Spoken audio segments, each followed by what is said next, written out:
الحمدللہ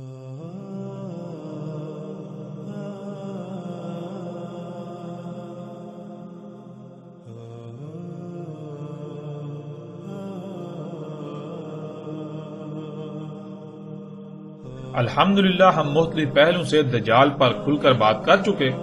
دجال کو کھول کر رکھ دیا، اب کسی کے لیے بھی اس حقیقت کا انکار ممکن نہیں رہا، خواہ وہ کچھ بھی کر لے۔ یہ حقیقت نہیں بدل سکتی کہ دجال انسان کے اپنے ہی ہاتھوں سے خلق کی ہوئی طرح طرح کی غیر معمولی ایجادات ہیں جنہیں وہ اپنے لیے مسیحا سمجھتا ہے، یعنی ان ایجادات کو اپنے لیے فائدہ مند، سہولتیں، آسائشیں اور آسانیاں وغیرہ سمجھتا ہے،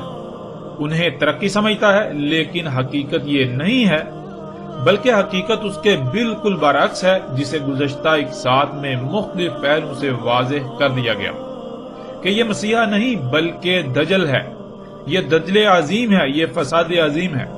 جس کی وجہ سے آج دنیا پر طرح طرح کی تباہیاں مسلط ہو چکی ہیں، جن سے آج کوئی ایک بھی مخلوق محفوظ نہیں رہی اور محفوظ نہیں ہے،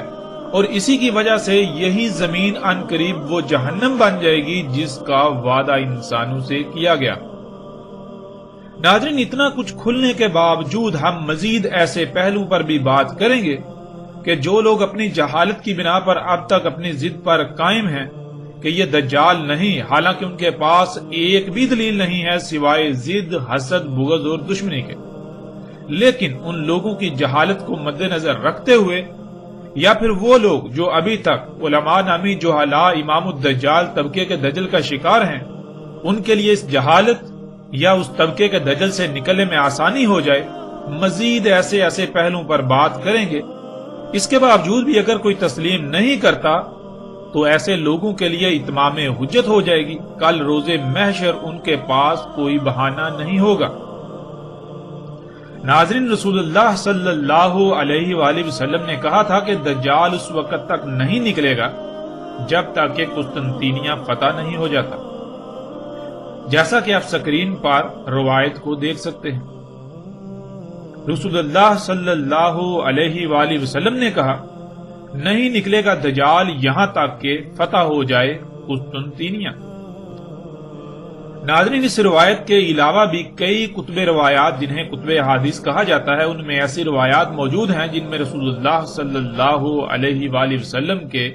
یہی الفاظ موجود ہیں۔ پھر اس کے علاوہ بھی رسول اللہ صلی اللہ علیہ وآلہ وسلم نے کہا تھا کہ تم ہند پر چڑھائی کرو گے، اسے فتح کرو گے، اور ہند اس وقت تک تمہارے قبضے میں رہے گا جب تک کہ دجال نہیں نکل آتا، یعنی جب دجال نکل آئے گا تو اس کے بعد ہند تمہارے قبضے سے نکل جائے گا۔ جیسے ہی ہم آگے بڑھیں گے تو اس روایت پر باقاعدہ تفصیل سے بات ہوگی۔ ناظرین، ہم ان دونوں موضوعات پر بات کریں گے تاکہ حق مزید کھل کر واضح ہو جائے۔ اب سوالات یہ پیدا ہوتے ہیں کہ قسطنطینیہ کیا ہے، اور کیا قسطنطینیہ فتح ہو چکا یا پھر قسطنطینیہ نے فتح ہونا ہے؟ اگر تو قسطنطینیہ فتح ہو چکا تو پھر بلا شک و شبہ دجال کا خروج ممکن ہو چکا، اور اگر قسطنطینیہ فتح نہیں ہوا تو پھر دجال کے خروج کا تو سوال ہی پیدا نہیں ہوتا۔ پھر ناظرین، ہند کیا ہے؟ کیا ہند موجودہ بھارت یعنی انڈیا کو کہتے ہیں؟ کیا غزوہ ہند ہو چکا یا پھر مستقبل میں ہونا ہے؟ اگر غزوہ ہند ہو چکا تو کیا ہند فتح کے بعد قبضے میں رہا اور کب تک رہا؟ اور پھر کیا ہند قبضے سے نکل چکا؟ ان تمام سوالات سمیت باقی جتنے بھی ان موضوعات سے متعلق سوالات ہیں، ان سب کے جوابات ہم تفصیل کے ساتھ جانیں گے۔ ان تمام سوالات کے جوابات جاننے کے لیے پہلے ہم بات کرتے ہیں ہند کے موضوع پر۔ غزوہ ہند کے متعلق جو روایات ملتی ہیں، ان تمام روایات کو سامنے رکھتے ہوئے ان کی روشنی میں ہم اس موضوع پر تفصیل سے بات کرتے ہیں۔ سکرین پر اس وقت آپ روایت دیکھ رہے ہیں۔ ابو ہریرہ رضی اللہ تعالیٰ عنہ نے کہا کہ کہا رسول اللہ صلی اللہ علیہ وآلہ وسلم نے، اور یاد کیا ہند کو، پس کہا تمہاری فوج ہند پر چڑھائی کرے گی، اللہ ان پر کھول دے گا، یعنی ہند فتح ہو جائے گا، حتیٰ کہ وہ فوج آئے گی ان کے یعنی ہند کے بادشاہوں کے ساتھ زنجیروں میں جکڑے ہوئے لائے گی، اللہ ان کے ذنوب غفر کر دے گا، پس وہاں سے نکلنے کے وقت وہاں سے نکلیں گے تو شام میں ابن مریم کو پائیں گے۔ کہا ابو ہریرہ رضی اللہ تعالیٰ عنہ نے اگر میں نے اس غزوہ کو پا لیا تو میں اپنا سب کچھ بیچ دوں گا اور اس غزوہ میں شامل ہو جاؤں گا۔ پس جب اللہ نے ہم پر کھول دیا یعنی ہمیں فتح دے دی اور میں واپس پلٹا تو پس میں آزاد ابو ہریرہ ہوں گا۔ آگے بڑھوں گا شام، پس پاؤں گا شام میں عیسیٰ ابن مریم علیہ السلام کو، پس مجھے حرص ہے کہ انہیں خبر دوں کہ میں آپ صلی اللہ علیہ وآلہ وسلم کا ساتھی تھا، اے اللہ کے رسول صلی اللہ علیہ وآلہ وسلم۔ پس رسول اللہ صلی اللہ علیہ وآلہ وسلم مسکرائے اور ہنسے، پھر کہا بہت دور بہت دور، یعنی اے ابو ہریرہ آپ اس غزوے کو ہی نہیں پا سکیں گے اور عیسیٰ ابن مریم علیہ السلام سے ملاقات تو بہت دور کی بات ہے۔ ناظرین، اس سے پہلے کہ ہم روایت پر بات کریں، ایک بات کا جان لینا بہت ضروری ہے، جو ایک ایسا جھوٹ ہے جو نہ صرف اس موضوع سے تعلق رکھتا ہے بلکہ وہ اتنا عام کیا گیا کہ اس جھوٹ نے اس موضوع کی ساری حقیقت کو چھپا کر رکھ دیا۔ وہ لفظ ہے غزوہ،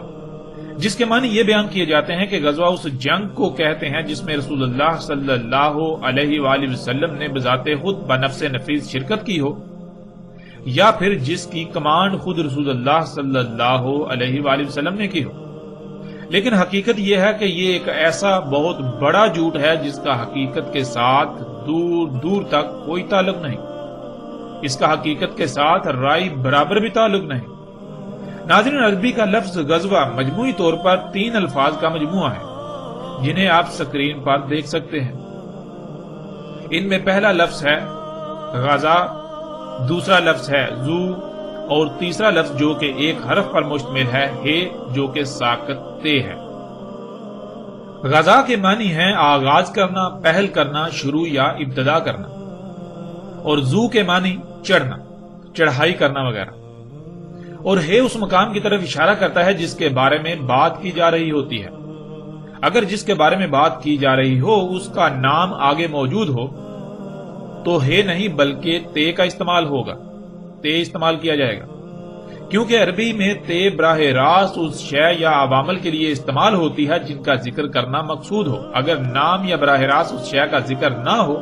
تو محض اس کی طرف اشارہ کرنے کے لیے تے کی بجائے ساکت تے یعنی کا استعمال ہوگا۔ اب ناظرین، ان تینوں الفاظ کو جوڑ کر ایک لفظ بنایا جائے تو یہ بنے گا لفظ غزوہ،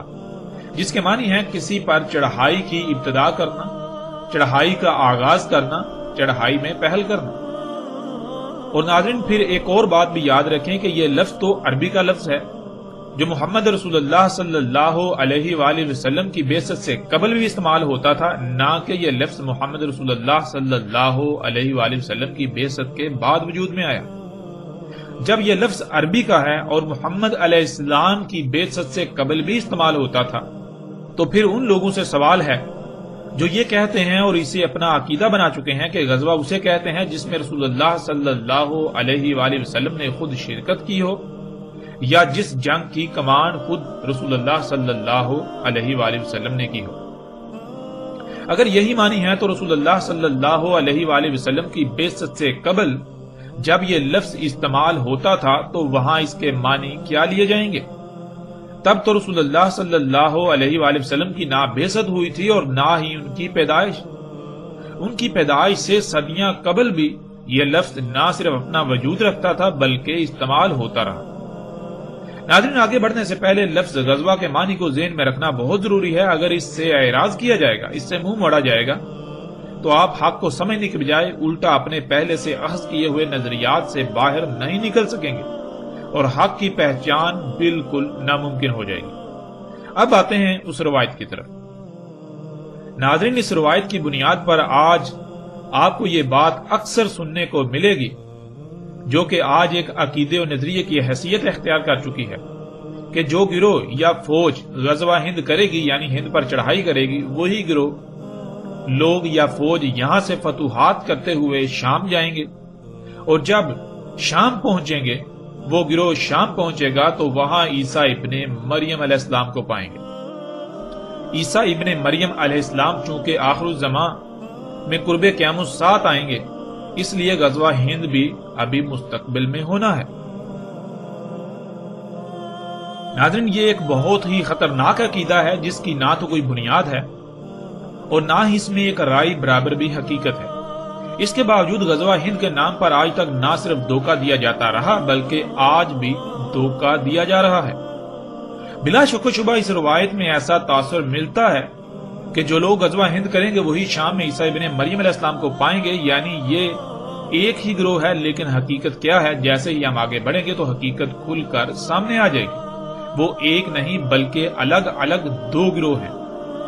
اب ناظرین، سب سے پہلی بات یہ ہے کہ غزوہ ہند کرنے والے کون ہوں گے؟ کیا کوئی تنظیم ہوگی، کوئی جماعت یا گروہ ہوگا، کچھ لوگوں کا غزوہ ہند کے نام پر گروہ وغیرہ ہوگا، یا پھر کوئی فوج ہوگی؟ تو اس سوال کا جواب صراحت کے ساتھ اسی روایت میں موجود ہے کہ وہ ایک جیش ہوگی، جیسا کہ سکرین پر آپ ان الفاظ کو دیکھ سکتے ہیں۔ اور جیش عربی میں کہتے ہیں ریاستی فوج کو، یعنی ریاست کی فوج کو۔ مثلا جیسے ریاست پاکستان کی فوج،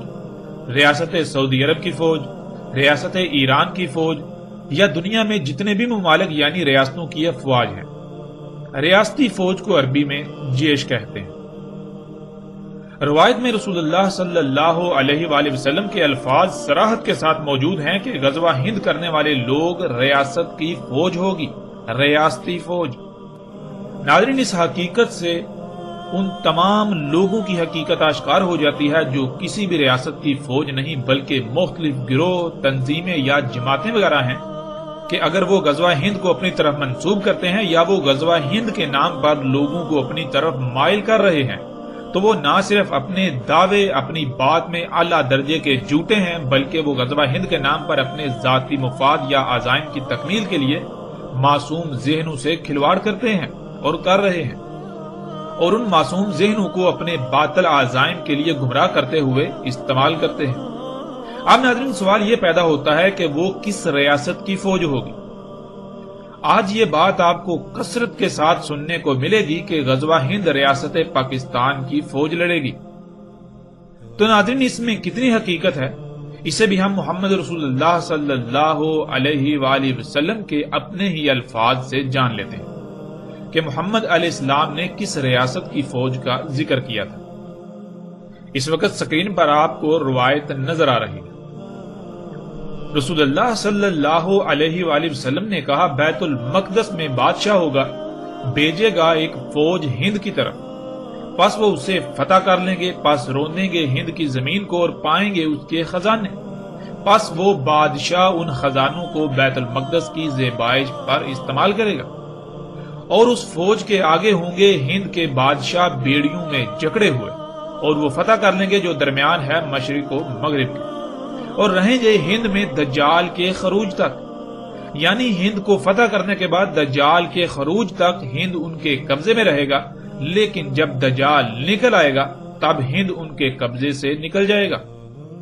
ناظرین، اس روایت میں رسول اللہ صلی اللہ علیہ وآلہ وسلم نے اس سوال کا جواب بھی بہت ہی صراحت کے ساتھ دے دیا جس کا انکار دنیا کی کوئی طاقت نہیں کر سکتی۔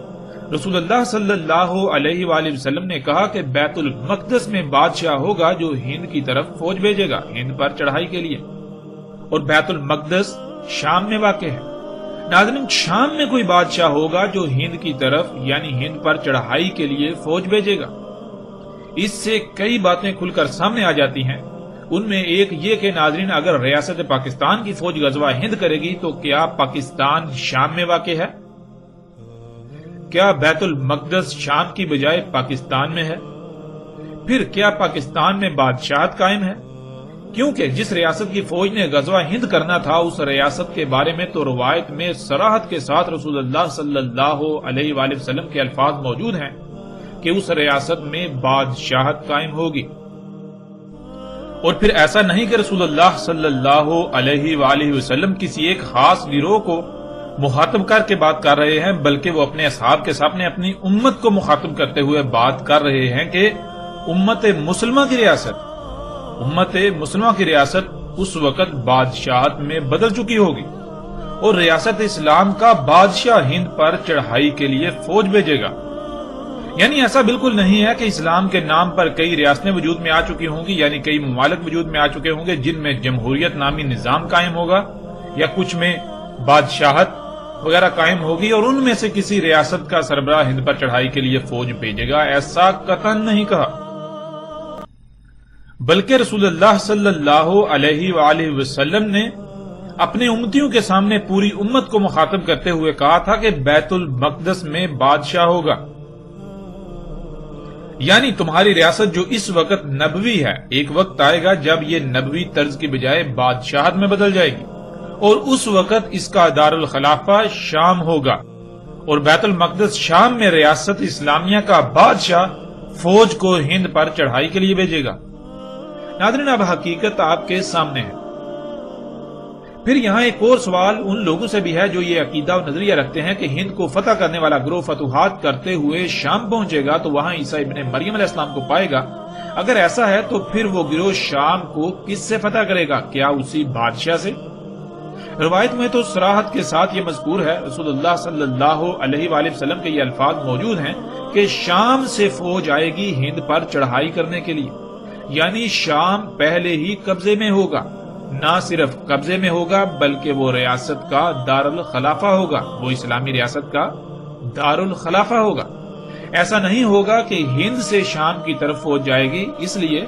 ایسے لوگوں کو بھی اپنی اصلاح کرنے کی ضرورت ہے جو ایسے عقائد و نظریات کے ساتھ جی رہے ہیں کہ وہ ایک ہی گروہ ہوگا جو پہلے ہند فتح کرے گا، پھر فتوحات کرتے ہوئے شام پہنچے گا تو وہاں عیسیٰ ابن مریم علیہ السلام کو پائے گا۔ ایسا قطعاً نہیں ہونے والا، نہ ہوگا اور نہ ہی ہونے والا ہے۔ ناظرین، پیچھے یہ بات ہو چکی کہ ایسا نظریہ پیچھے بیان کردہ روایت کو نہ سمجھنے کی وجہ سے وجود میں آیا، لیکن اس کی حقیقت کیا ہے؟ اب ہم آتے ہیں اس کی طرف کہ کیا وہ ایک ہی گروہ ہوگا جو ہند کو فتح کرے گا اور وہی گروہ فتوحات کرتے ہوئے شام پہنچے گا تو وہاں پر عیسیٰ ابن مریم علیہ السلام کو پائے گا؟ کیونکہ اگر ایک ہی گروہ ہوگا تو بلا شک و شبہ غزوہ ہند مستقبل میں ہوگا، کیونکہ جب ایک ہی گروہ ہوگا، اسی گروہ کی عیسیٰ ابن مریم علیہ السلام سے ملاقات ہوگی تو پھر ظاہر ہے عیسیٰ ابن مریم علیہ السلام تو مستقبل میں قرب قیام الساعۃ آنا ہے، اس لیے پھر غزوہ ہند بھی مستقبل میں ہی ہوگا۔ ناظرین، حقیقت یہ ہے کہ وہ ایک گروہ نہیں بلکہ دو الگ الگ گروہ ہوں گے، اور ایسا کیوں سمجھ لیا گیا کہ وہ ایک ہی گروہ ہوگا؟ اس کی حقیقت پر بھی بات کرتے ہیں، جیسا کہ آپ سکرین پر روایت کو دیکھ سکتے ہیں۔ ابو ہریرہ رضی اللہ تعالیٰ عنہ نے کہا کہ کہا رسول اللہ صلی اللہ علیہ وآلہ وسلم نے اور یاد کیا ہند کو، پس کہا تمہاری فوج ہند پر چڑھائی کرے گی، اللہ ان پر کھول دے گا، یعنی ہند فتح ہو جائے گا، حتیٰ کہ وہ فوج آئے گی ان کے یعنی ہند کے بادشاہوں کے ساتھ، زنجیروں میں جکڑے ہوئے لائے گی انہیں، اللہ ان کے ذنوب غفر کر دے گا۔ پس وہاں سے نکلنے کے وقت وہاں سے نکلیں گے تو شام میں ابن مریم کو پائیں گے۔ کہا ابو ہریرہ رضی اللہ تعالیٰ عنہ نے اگر میں نے اس غزوہ کو پا لیا تو میں اپنا سب کچھ بیچ دوں گا اور اس غزوہ میں شامل ہو جاؤں گا۔ پس جب اللہ نے ہم پر کھول دیا یعنی ہمیں فتح دے دی اور میں واپس پلٹا تو پس میں آزاد ابو ہریرہ ہوں گا، آگے بڑھوں گا شام، پس پاؤں گا شام میں عیسیٰ ابن مریم علیہ السلام کو۔ پس مجھے حس ہے کہ انہیں خبر دوں کہ میں آپ صلی اللہ علیہ وآلہ وسلم کا ساتھی تھا، اے اللہ کے رسول صلی اللہ علیہ وآلہ وسلم، یعنی اے عیسیٰ ابن مریم علیہ السلام۔ پس رسول اللہ صلی اللہ علیہ وآلہ وسلم مسکرائے اور ہنسے، پھر کہا بہت دور بہت دور، یعنی اے ابو ہریرہ آپ اس غزوے کو نہیں پا سکیں گے اور عیسیٰ ابن مریم علیہ السلام سے ملاقات تو بہت دور کی بات ہے۔ ناظرین، اب اس روایت سے بظاہر ایسا لگتا ہے کہ وہ ایک ہی گروہ ہوگا، اسی وجہ سے ابو ہریرہ رضی اللہ تعالیٰ عنہ بھی اس غلط فہمی کا شکار ہو گئے تھے۔ اسی غلط فہمی کا شکار ہوتے ہوئے انہوں نے بھی یہی سمجھا کہ وہ ایک ہی گروہ ہوگا جو ہند پر چڑھائی کرے گا اور وہی گروہ شام میں عیسیٰ ابن مریم کو پائے گا۔ لیکن جب ابو ہریرہ رضی اللہ تعالیٰ عنہ نے اپنی خواہش کا اظہار کیا رسول اللہ صلی اللہ علیہ وآلہ وسلم کے سامنے تو رسول اللہ صلی اللہ علیہ وآلہ وسلم نے کیا جواب دیا، اس سے حقیقت بالکل کھل کر واضح ہو جاتی ہے۔ ابو ہریرہ رضی اللہ تعالیٰ عنہ کے الفاظ کو دیکھیے اور پھر رسول اللہ صلی اللہ علیہ وآلہ وسلم کے جواب۔ کہا ابو ہریرہ رضی اللہ تعالیٰ عنہ نے اگر میں نے اس غزوہ کو پا لیا تو میں اپنا سب کچھ بیچ دوں گا اور اس غزوہ میں شامل ہو جاؤں گا۔ پس جب اللہ نے ہم پر کھول دیا یعنی ہمیں فتح دے دی اور میں واپس پلٹا تو پس میں آزاد ابو ہریرہ ہوں گا، آگے بڑھوں گا شام، پس پاؤں گا شام میں عیسیٰ ابن مریم علیہ السلام کو، پس مجھے حرص ہے کہ انہیں خبر دوں کہ میں آپ یعنی محمد علیہ السلام کا ساتھی تھا، اے اللہ کے رسول عیسیٰ ابن مریم علیہ السلام۔ پس رسول اللہ صلی اللہ علیہ وآلہ وسلم مسکرائے اور کہا بہت دور بہت دور، یعنی جب رسول اللہ صلی اللہ علیہ وآلہ وسلم نے ہند کو یاد کرتے ہوئے غزوہ ہند یعنی ہند پر چڑھائی کرنے کا ذکر کیا اور آگے عیسیٰ ابن مریم علیہ السلام کا بھی ذکر کیا تو ابو ہریرہ رضی اللہ تعالیٰ عنہ غلط فہمی کا شکار ہو گئے اور وہ یہ سمجھ بیٹھے کہ ایک ہی گروہ ہوگا جو ہند پر چڑھائی کرے گا اور وہی گروہ جب شام پہنچے گا تو وہاں عیسیٰ ابن مریم علیہ السلام کو پالے گا۔ اور پھر جب ابو ہریرہ رضی اللہ تعالی عنہ نے رسول اللہ صلی اللہ علیہ وآلہ وسلم کے سامنے اپنی اس خواہش کا اظہار کیا کہ ان کی خواہش ہے کہ وہ اس غزوہ کو پالیں، اس میں اگر وہ بچ جائیں زندہ بچ جائیں اور پھر جب شام پہنچے تو وہاں وہ عیسیٰ علیہ السلام سے ملاقات کریں، ان کو پالیں۔ تو رسول اللہ صلی اللہ علیہ وآلہ وسلم کو اس بات کا علم ہو گیا، یہ علم ہو گیا کہ ابو ہریرہ رضی اللہ تعالی عنہ غلط فہمی کا شکار ہو گئے ہیں اور وہ یہ سمجھ رہے ہیں کہ وہ ایک ہی گروہ ہوگا۔ تو اس وقت رسول اللہ صلی اللہ علیہ وآلہ وسلم نے ان کی یہ غلط فہمی دور کرنے کے لیے اپنی اس بات کی مزید وضاحت کر دی کہ وہ ایک نہیں بلکہ دو مختلف گروہ ہوں گے، اور وہ ایک ہی وقت نہیں بلکہ مختلف اوقات میں وہ گروہ ہوں گے،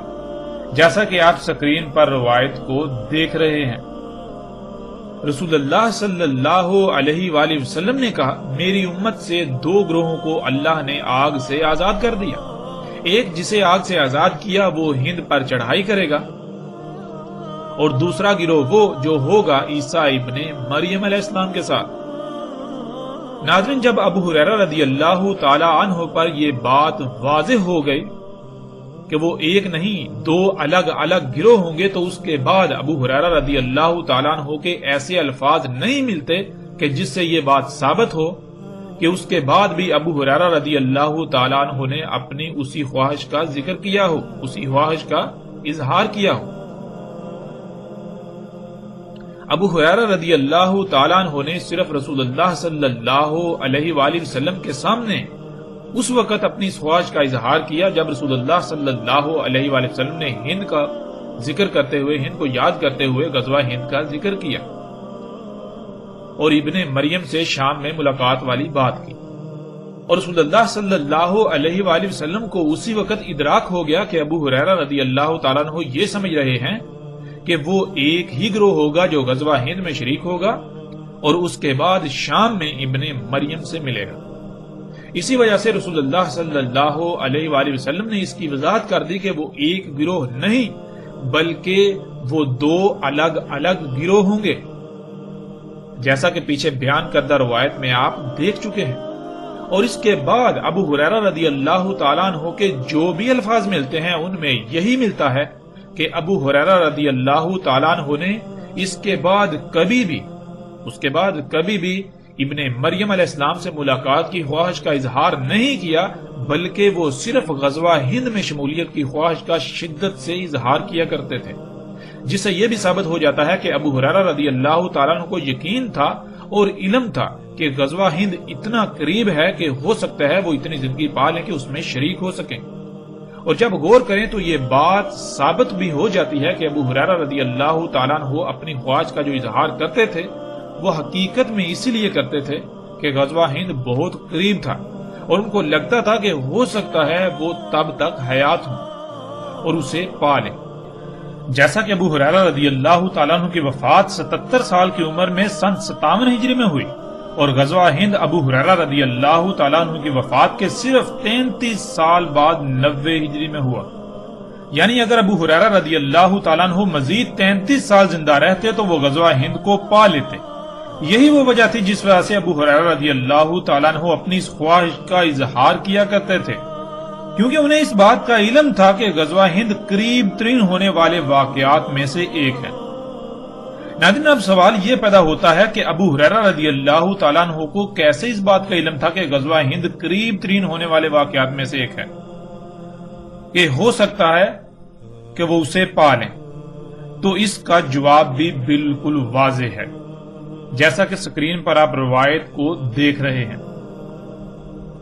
ابو ہریرہ رضی اللہ تعالی عنہ نے کہا ہم سے وعدہ لیا یا وعدہ کیا رسول اللہ صلی اللہ علیہ وآلہ وسلم نے غزوہ ہند یعنی ہند پر چڑھائی کرنے کا، بس اگر میں نے اسے پا لیا خرچ کروں گا اس میں اپنی جان اور اپنے مال کو، بس اگر قتل ہو گیا تو ہوں گا افضل الشہداء سے، اور اگر واپس پلٹا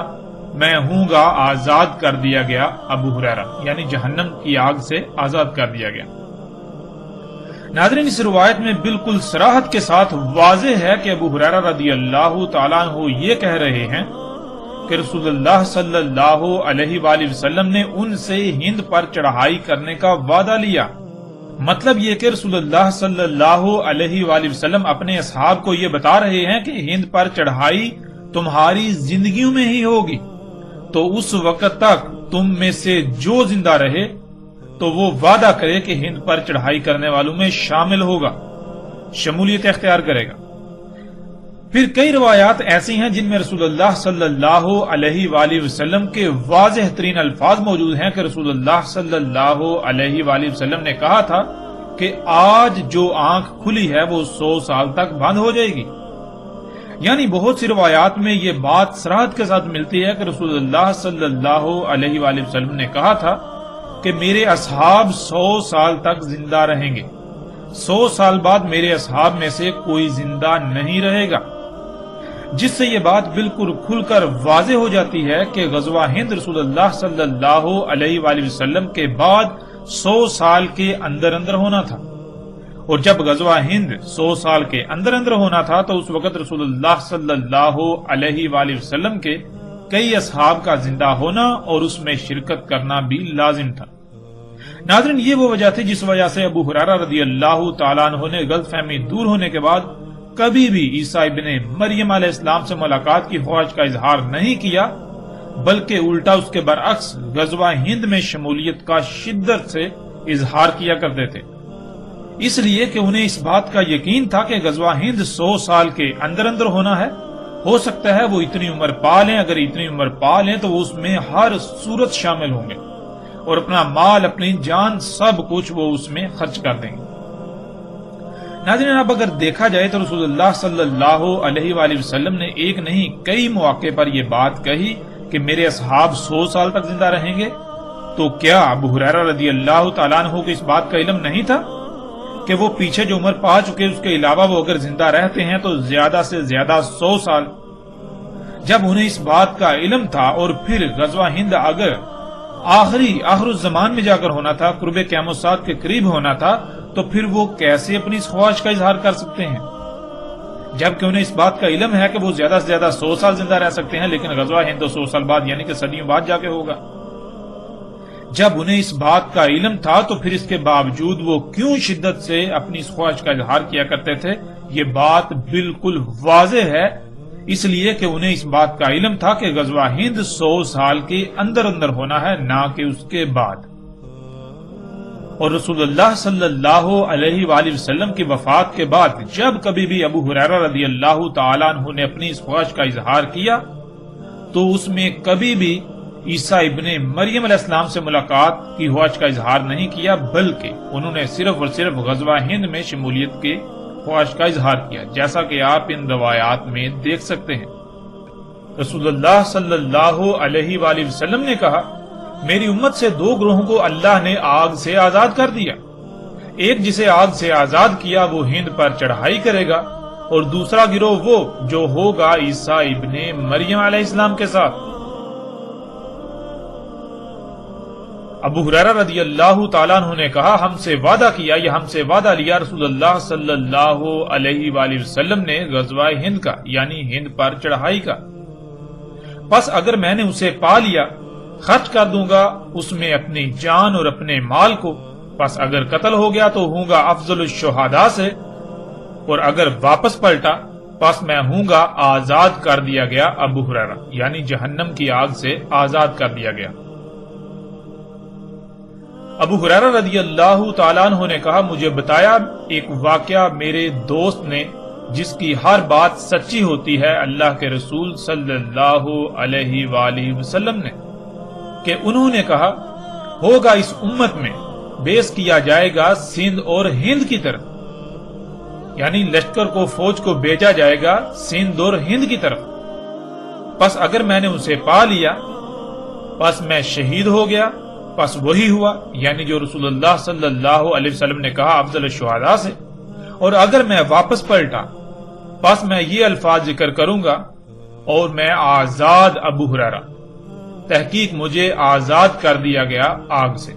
یعنی جہنم کی آگ سے۔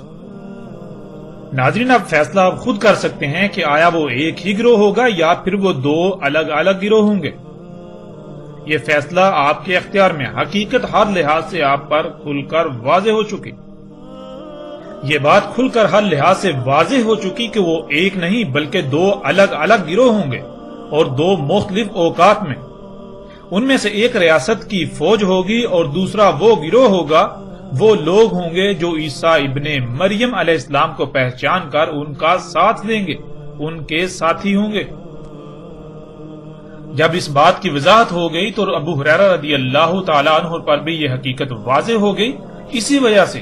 اس کے بعد ابو ہریرہ رضی اللہ تعالیٰ عنہ نے عیسیٰ علیہ السلام سے ملاقات کی خواہش کا اظہار نہیں کیا، بلکہ وہ صرف غزوہ ہند میں شرکت کی خواہش کا شدت سے اظہار کیا کرتے تھے، جیسا کہ آپ ان روایات میں دیکھ چکے ہیں، جس سے یہ بات بالکل صراحت کے ساتھ واضح ہو جاتی ہے کہ غزوہ ہند بہت ہی قریب ہونے والے مارکوں میں سے ایک تھا، یعنی ابو ہریرہ رضی اللہ تعالیٰ عنہ کو یہ یقین تھا کہ غزوہ ہند 100 سال کے اندر اندر ہونا ہے۔ اگر وہ اس وقت تک زندہ رہے، انہوں نے اس غزوے کو پا لیا تو وہ اس میں شرکت کریں گے، اپنا سارا مال اس میں خرچ کر دیں گے، اپنی جان تک اس میں خرچ کر دیں گے، لیکن وہ اسے نہ پا سکے کیونکہ وہ اس سے پہلے ہی وفات پا گئے۔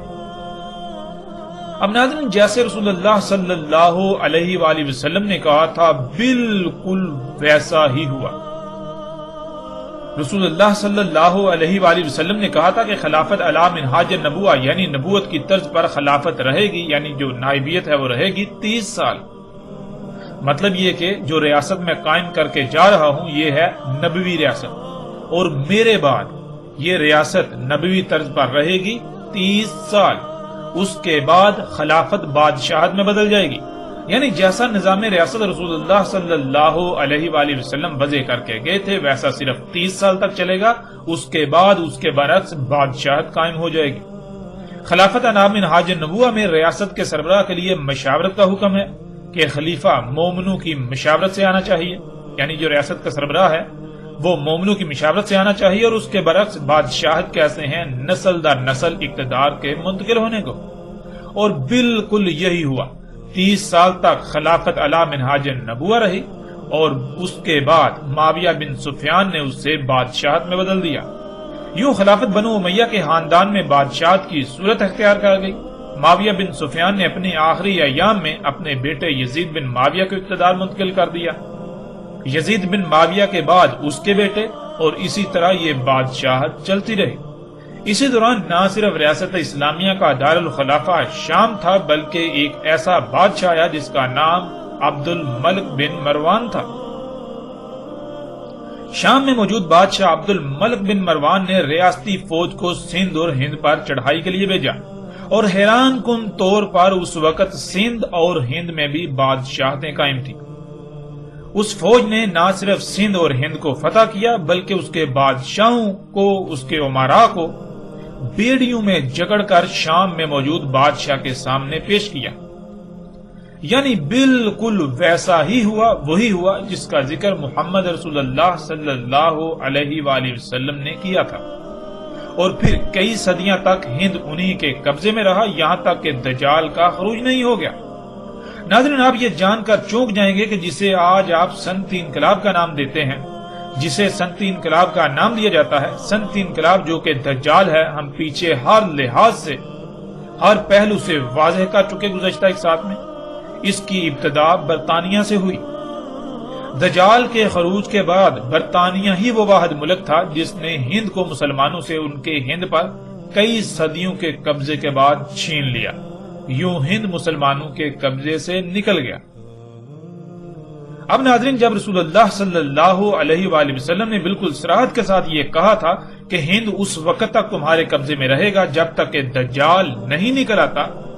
جب دجال نکل آئے گا تو ہند تمہارے قبضے سے نکل جائے گا، تو پھر یہ کیسے ہو سکتا ہے کہ ہند کو قبضے سے نکلے ہوئے بھی صدی سے زائد کا عرصہ گزر چکا، یہاں تک کہ اب تو ہند کا وجود تک بھی مٹ چکا اور دجال ابھی تک نکلا ہی نہیں؟ یہ کیسے ہو سکتا ہے؟ کیا نعوذ باللہ محمد اللہ کے رسول جھوٹے تھے؟ کیا انہوں نے جھوٹ کہا تھا؟ کیا انہوں نے جھوٹ کہا تھا کہ ان کی بات پوری نہ ہوئی؟ کیونکہ جب ہند کو قبضے سے نکلے ہوئے بھی ایک صدی سے زائد کا عرصہ گزر چکا تو پھر دجال کیوں نہ نکلا؟ رسول اللہ صلی اللہ علیہ وآلہ وسلم کے الفاظ کے مطابق تو دجال ہند کے قبضے سے نکلنے سے پہلے نکلنا تھا، دجال کا خروج ہند قبضے سے نکلنے سے پہلے ہونا تھا۔ ہند قبضے سے نکلے صدی سے زائد عرصہ گزر چکا، لیکن سب کے سب خود کو مومن و مسلم کہلوانے والے آج بھی دجال کے انتظار میں ہیں۔ آخر ایسا کیوں؟ پھر ناظرین، یہاں قادیانی لوگوں کو بھی غور و فکر کی ضرورت ہے کہ عیسیٰ ابن مریم علیہ السلام نے دجال کے خاتمے کے وقت آنا تھا، نہ کہ دجال کے اوائل میں، یعنی عیسیٰ ابن مریم علیہ السلام کی موجودگی میں دجال کا خاتمہ ہونا تھا، نہ کہ عیسیٰ ابن مریم علیہ السلام کے گزر جانے کے بعد بھی دجال دنیا میں دندناتا پھرتا۔ عیسیٰ ابن مریم علیہ السلام کے بعد صرف 7 کا قیام ہونا تھا، یعنی دنیا میں ایک عظیم زلزلے سے تمام انسانوں کا خاتمہ، یا پھر عیسیٰ ابن مریم علیہ السلام چونکہ اللہ کے رسول ہوں گے، اور قرآن میں اللہ سبحانہ تعالیٰ بالکل واضح کہتے ہیں کہ اللہ سبحانہ تعالیٰ اس وقت تک کسی قوم کو عذاب نہیں دیتا، اللہ تعالیٰ اس وقت تک عذاب نہیں لاتا جب تک کہ رسول بھیج کر حجت نہ پوری کرنا، اور رسول کی موجودگی میں عذاب آتا ہے، رسول اور اس کے ساتھیوں کو اس عذاب سے بچا لیا جاتا ہے، جیسے کہ آپ کے سامنے قرآن میں بہت ساری مثالیں موجود ہیں۔ مثلا آپ نوح علیہ السلام کو دیکھ سکتے ہیں، آپ صالح علیہ السلام کو دیکھ سکتے ہیں، آپ ابراہیم علیہ السلام کو دیکھ سکتے ہیں، آپ لوط علیہ السلام کو دیکھ سکتے ہیں، آپ موسیٰ علیہ السلام کو دیکھ سکتے ہیں، آپ عیسیٰ علیہ السلام کو دیکھ سکتے ہیں۔ اس طرح آپ کو ہر رسول کی زندگی میں بالکل واضح یہ چیز ملے گی۔ تو پھر غلام احمد قادیانی کیسے عیسیٰ ابن مریم یا مثل عیسیٰ ابن مریم ہو سکتا ہے؟ یہ ممکن ہی نہیں کہ غلام قادیانی عیسیٰ ابن مریم یا مثل عیسیٰ ابن مریم تھا۔ حقیقت کیا ہے؟ اللہ کے فضل سے جیسے جیسے ہم آگے بڑھیں گے تو حقیقت ہر لحاظ سے کھل کر سامنے آ جائے گی، لیکن یہاں یہ جان لیں کہ غلام احمد قادیانی نہ عیسیٰ ابن مریم تھا، نہ مثل عیسیٰ، اور نہ ہی مہدی وغیرہ تھا، اور نہ ہی دنیا کی کوئی طاقت اسے عیسیٰ، مثل عیسیٰ یا مہدی ثابت کر سکتی ہے۔ قادیانی لوگوں کو غور و فکر کی دعوت دی جاتی ہے، غور و فکر کیجئے، اللہ کے فضل سے عن قریب وہ حقائق بھی آپ کے سامنے آئیں گے کہ کوئی قادیانی بھی اس بات کا انکار نہیں کر سکے گا۔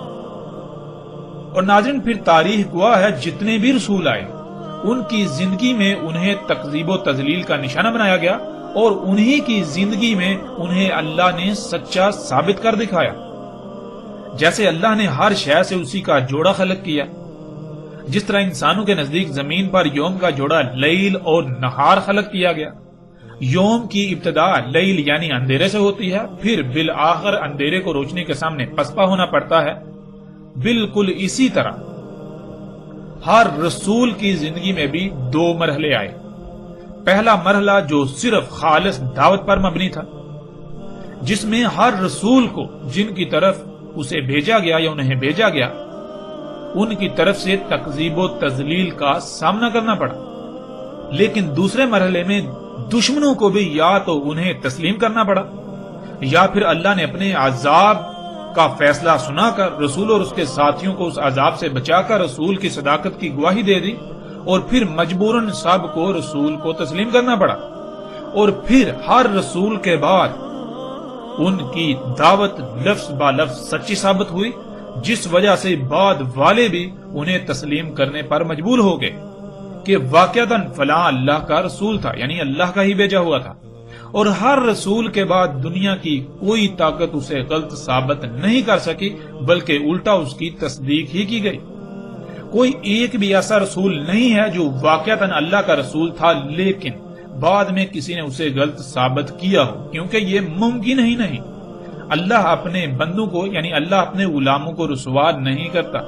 اور اسی طرح اگر غلام احمد قادیانی سچا تھا تو کیا اس کے ساتھ بھی وہی کچھ ہوا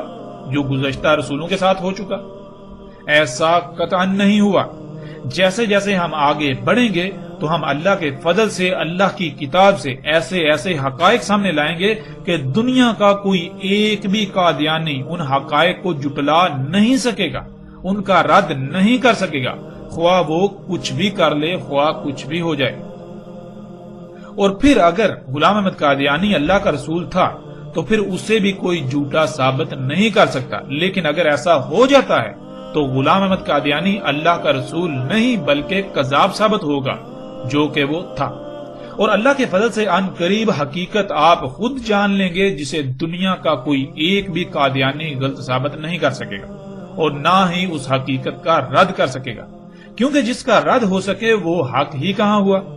حق تو ہوتا ہی وہ ہے جس کا کوئی رد ہی نہ ہو۔ ناظرین، ہم ایک بار پھر ان لوگوں کو مخاطب کرتے ہوئے یہ بات واضح کر رہے ہیں جو یہ کہتے ہیں کہ غزوہ ہند ابھی مستقبل میں ہونا ہے، اور وہ لوگ غزوہ ہند کے دعوے دار ہیں، یا وہ جو یہ دعوے کرتے ہیں کہ غزوہ ہند پاکستانی فوج لڑے گی۔ یہ نہ صرف بہت بڑا جھوٹ ہے بلکہ یہ ایک ایسا دھوکہ ہے جو کہ دجل عظیم ہے، کیونکہ آپ اس روایت میں دیکھ سکتے ہیں جب ابو ہریرہ رضی اللہ تعالیٰ عنہ نے غزوہ ہند کا ذکر کیا تو کیا کہا؟ ابو ہریرہ رضی اللہ تعالیٰ عنہ نے کہا، مجھے بتایا ایک واقعہ میرے دوست نے جس کی ہر بات سچی ہوتی ہے اللہ کے رسول صلی اللہ علیہ وآلہ وسلم نے۔ انہوں نے کہا، ہوگا اس امت میں، یعنی غزوہ ہند اس امت میں ہوگا، بیس کیا جائے گا سندھ اور ہند کی طرف، یعنی سندھ اور ہند کی طرف لشکر بھیجا جائے گا، فوج بھیجی جائے گی۔ پس اگر میں نے پا لیا اسے، پس میں شہید ہو گیا، پس وہی ہوا، یعنی جو رسول اللہ صلی اللہ علیہ وآلہ وسلم نے کہا تھا کہ میں افضل الشہداء میں سے ہوں گا۔ اور اگر میں واپس پلٹا پس میں یہ الفاظ ذکر کروں گا، اور میں آزاد ابو ہریرہ، تحقیق مجھے آزاد کر دیا گیا آگ سے۔ ناظرین، پہلی بات تو یہ کہ غزوہ ہند ریاستی فوج نے کرنا تھا، اور جب غزوہ ہند ہونا تھا تو اس وقت ایک ہی اسلامی ریاست نے ہونا تھا۔ اس ریاست کا دارالخلافہ شام ہونا تھا،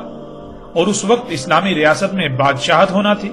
بیت المقدس شام میں موجود ریاست اسلامیہ کے سربراہ یعنی بادشاہ نے ریاستی فوج کو سندھ اور ہند پر چڑھائی کے لیے بھیجنا تھا۔ پھر اس وقت سندھ اور ہند میں بھی بادشاہتیں ہونا تھی۔ سندھ اور ہند کے بادشاہوں کو اس فوج نے بیڑیوں میں جکڑ کر بیت المقدس شام میں بادشاہ کے سامنے پیش کرنا تھا۔ اور سب سے بڑی بات یہ، اس غزوہ کا محمد رسول اللہ صلی اللہ علیہ وآلہ وسلم کے بعد 100 سال کے اندر اندر ہونا تھا۔ بالکل 100% یہ ماضی میں ہو چکا، جیسے رسول اللہ صلی اللہ علیہ وآلہ وسلم نے کہا، بالکل عین اسی طرح ہوا، عین اسی طرح یہ ہو چکا۔ ناظرین، جو لوگ غزوہ ہند پاکستان سے کروانے کے دعوے دار ہیں وہ جان بوجھ کر یہ باتیں چھپا دیتے ہیں کہ غزوہ ہند کرنے والی فوج نے ہند پر چڑھائی کرنے سے پہلے سندھ پر چڑھائی کرنا تھی۔ اس فوج نے سندھ اور ہند کے باہر عرب سے آنا تھا، اور پاکستان تو بذات خود ماضی کے سندھ اور ہند کے علاقوں پر مشتمل ریاست ہے۔ آج تک یہ عام عوام کو اتنے عظیم دھوکے میں مبتلا کر کے اپنے ذاتی مفاد اور اپنے خود ذاتہ عزائم پورے کرنے کی غرض سے محمد رسول اللہ صلی اللہ علیہ وآلہ وسلم کی ذات پر جھوٹ باندھتے رہے، بہتان عظیم باندھتے رہے، لیکن انہیں بالکل بھی شرم نہ آئی، انہیں بالکل بھی احساس نہ ہوا کہ یہ کتنا بڑا جرم کر رہے ہیں۔ محمد رسول اللہ صلی اللہ علیہ وآلہ وسلم نے اپنی طرف جھوٹ منسوب کرنے والوں کو سخت ترین عذاب کی بشارت سنائی تھی، لیکن ان لوگوں کو اس کی پرواہ کیوں کر ہوگی؟ کیونکہ ان کی حقیقت تو آپ پر پہلے ہی گزشتہ ایک ساتھ میں بالکل واضح ہو چکی، کھل چکی کہ یہ لوگ امام الدجال ہیں، وہ لوگ جنہوں نے آج تک دجال پر پردہ ڈالے رکھا۔ یہ لوگ دجال کے لیے ڈھال بنے رہے اور دجال کو انسانوں کے لیے مسیحا بنا کر پیش کرتے رہے۔ اور پھر ناظرین، ان تمام کے تمام لوگوں کو بھی سوچنا چاہیے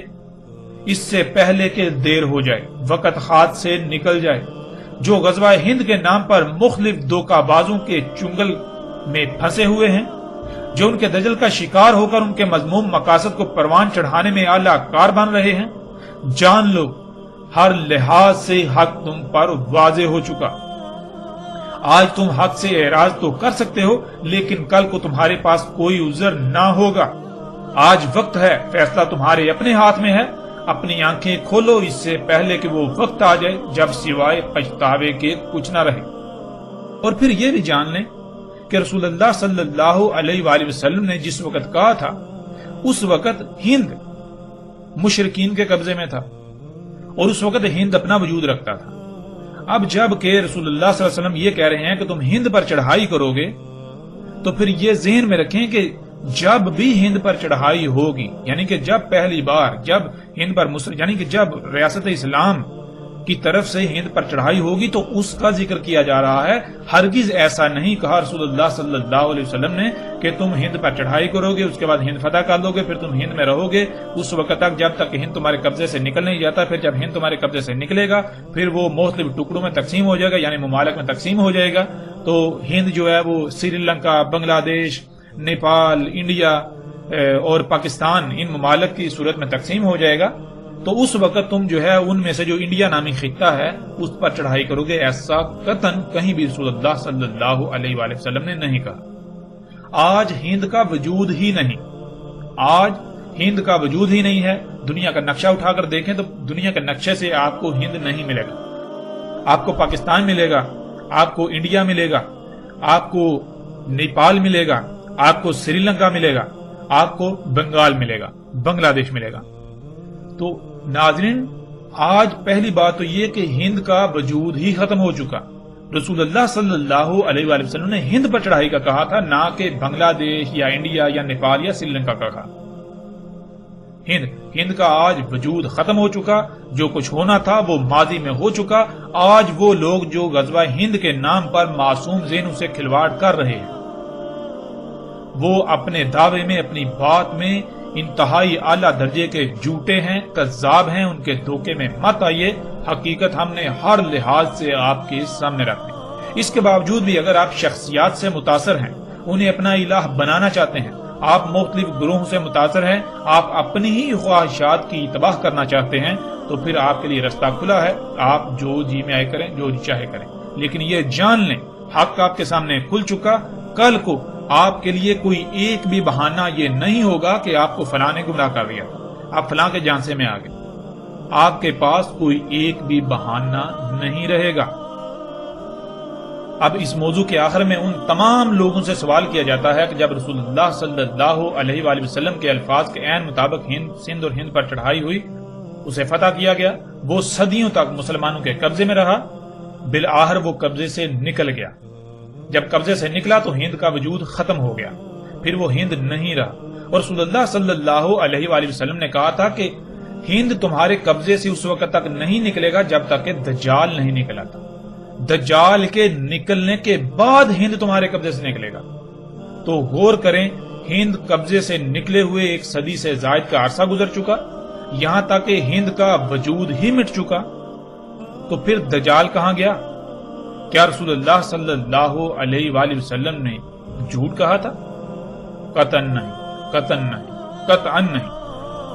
رسول اللہ صلی اللہ علیہ وآلہ وسلم نے ایک ایک بات سچ کہی تھی، اور الحمدللہ اللہ کے فضل سے ہم نے اللہ کے رسول محمد علیہ السلام کی ایک ایک بات کی تصدیق کر دی اور ایک ایک بات کی تصدیق کر رہے ہیں۔ دجال کا خروج تو کب کا ہو چکا؟ اب تو دجال کے خاتمے کا وقت بھی سر پر آ چکا ہے، اور آپ عنقریب اپنی آنکھوں سے دجال کا خاتمہ ہوتا ہوا دیکھیں گے۔